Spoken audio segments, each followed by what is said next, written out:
Hello everyone, welcome back to another video on Elite Academy.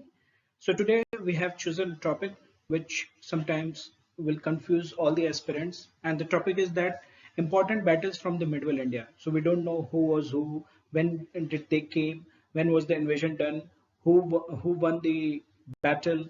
So these things will be confusing. So we have taken this lecture series, this topic, this video, we will be taking up a few battles from the medieval India and we'll try to continue like this.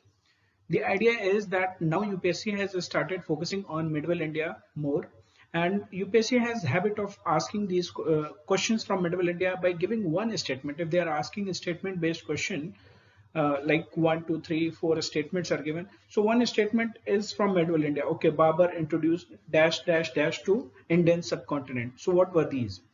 So through these battles, we will try to cover some aspect of the medieval history so that it can help you in the upcoming exam.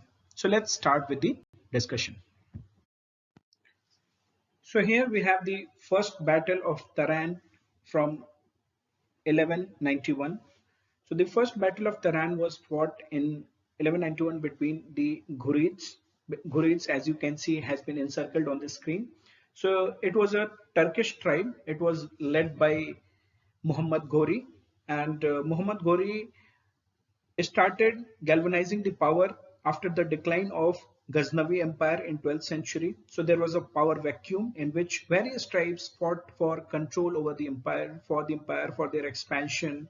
And among these Ghurid tribes, they emerged victoriously and managed to remove the Ghaznavis by 1150. And so they started expanding. So in this process of expansion, this Ghuri tribe, it was led by Muhammad Ghori. And Muhammad Ghori, he started marching towards India, and first he captured was the Bhatinda fort. So while marching into India, Muhammad Ghori proceeded to capture the important fort of Bhatinda, and this fall of Bhatinda galvanized Delhi forces into action. After knowing that, okay, Muhammad Ghori is approaching and they are coming with massive force, then Indians, especially the Chavansh, who were Chauhans, they were ruling India at that time. Delhi, especially the capital, they were ruling. So it was led by Prithviraj Chauhan. So Prithviraj Chauhan was a Rajput leader, and his allies. They started marching to face the Muhammad Ghori. So the two armies, they faced each other on the fields of Tarain. So when we talk about Tarain, where is it Tarain? So on this map, you can see that Ghazni took the route of Khyber Pass, and through Sialkot, through Lahore, he captured the fort of Bhatinda. And east of Bhatinda, you can say there is a location called Tarain. So it is located in present day Haryana, and it is somewhere 150 kilometers northwest of Delhi. So the Ghurid Empire and the Rajputs, led by Prithviraj Chauhan, they met each other on the battlefield at Tarain. Next, what were the advantages? So the Ghurid army had the advantage in cavalry archery and fame, whose mobility was mainly through infantry and cavalry. And the Rajput forces took the advantage of elephants, but the Rajputs were more in number. Okay, and that too, the mighty elephants. The battle began with probing attack by Ghurid archers, and the Ghurid archers, they did a trick here. They peppered the archers, and they peppered the Rajput formation with the arrows.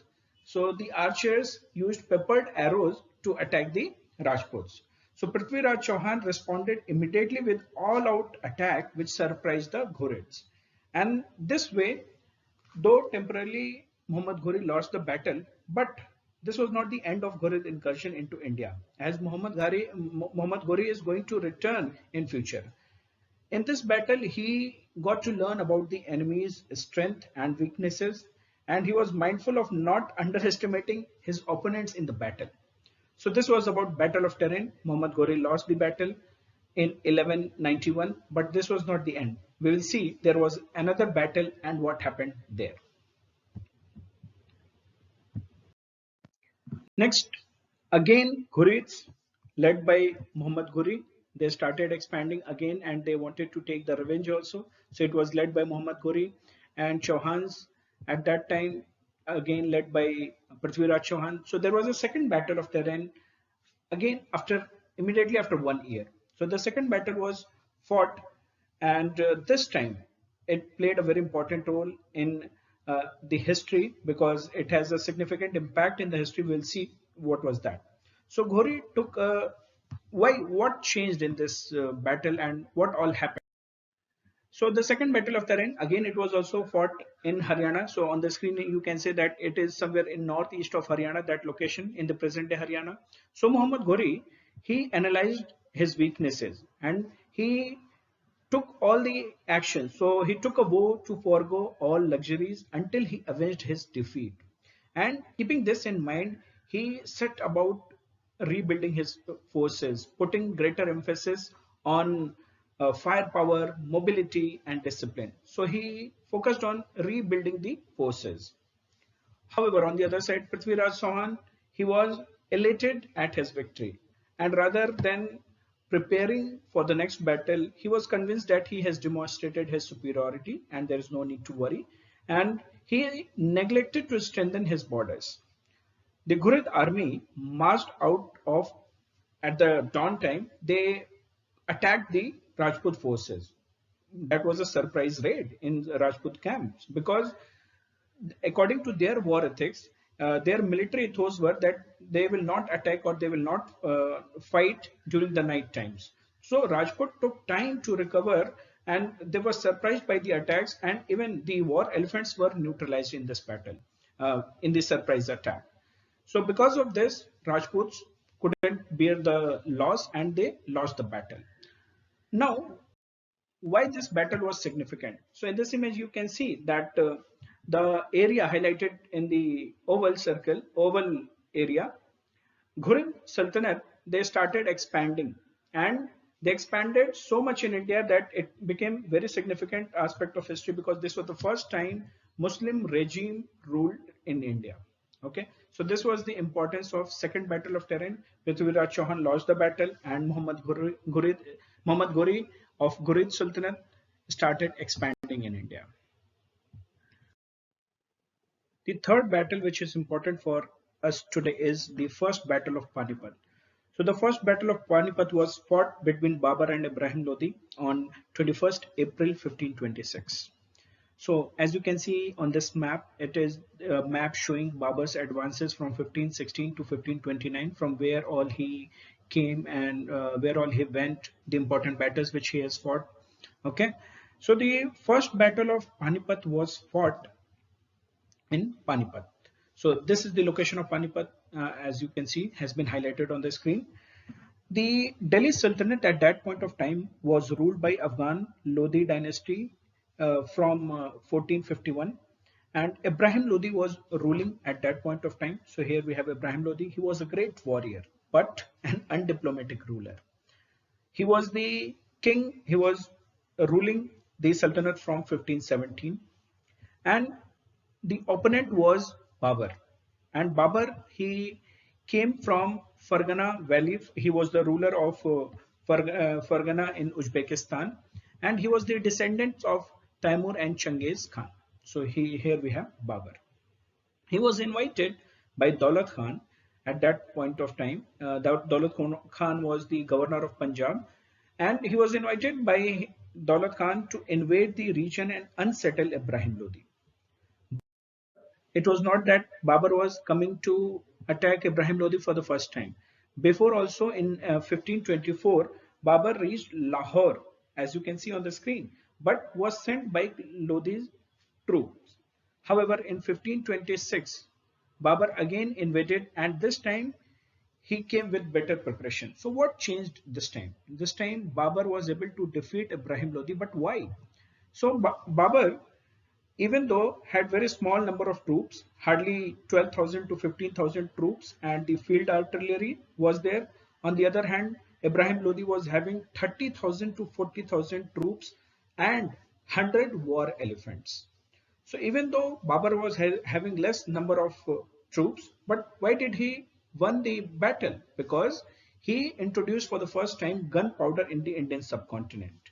Okay, and he improved his intelligence network, and he organized his men better into three flanks, and he introduced the gunpowder firearms. He introduced the field artillery into the subcontinent. So UPSC has asked this question: gunpowder was introduced in Indian subcontinent by whom? So Babur, it was introduced by Babur. Field artillery was introduced by Babur. So these questions has been asked, and time to time they focus on this. Okay, so Lodi's army relied heavily on cavalry, and especially, as I have mentioned, on war elephants, which they couldn't shock the enemy. Okay, and however, through gunpowder, Babur was able to create terrible sound, and because of this terrible sound of the gunfire, it excited the elephant so much that many of Lodi's own men were trampled under their feet, the feet of the elephant. Not only this, Babur also introduced war tactics of Tulguma and Araba. So what is Tulguma and Araba? Let's have a look. So as you can see on this screen, Tulguma was referred to a division of the army in left, right, and the center units. So this way, this formation of army was done in order to defeat the enemy, so that from left side also they will attack, right side also they will attack, and the enemy will be faced from the front in the center. However, Araba referred to the cards which were used to launch the cannon fire, and this deadly combination of Tulgama and Araba was used by Babur to create a havoc among Lodi's troops. So the image of the card cannon which you can see on the screen, maybe it doesn't belong to Babur's age, but it is a similar image which I have taken from the internet. So such kind of cards were used to launch the cannon fire. So this question also has been asked by UPSC, that cannon fire was introduced in Indian subcontinent by whom? So first reference which we get from history is of Babur. Okay. So this way, Battle of Panipat was conducted, and it was fought, and it resulted in the death of Ibrahim Lodi, and also the end of the Lodi dynasty and Delhi Sultanate in India. And with this end of Delhi Sultanate, the Mughal rule began in India. And Babur, on this screen, you can see the whole extent of the Mughal Empire, be it Babar, Akbar, Aurangzeb. But the area highlighted in red circle, from the Battle of Panipat, first Battle of Panipat, Babur started expanding, and he expanded like this. So this was a battle series. Hope this video would have helped you in understanding the three battles. We will come up with more battles so that you will get a sense of completion, and it will help you in your exam. Thank you for watching. Have a good day. Take care. Bye-bye.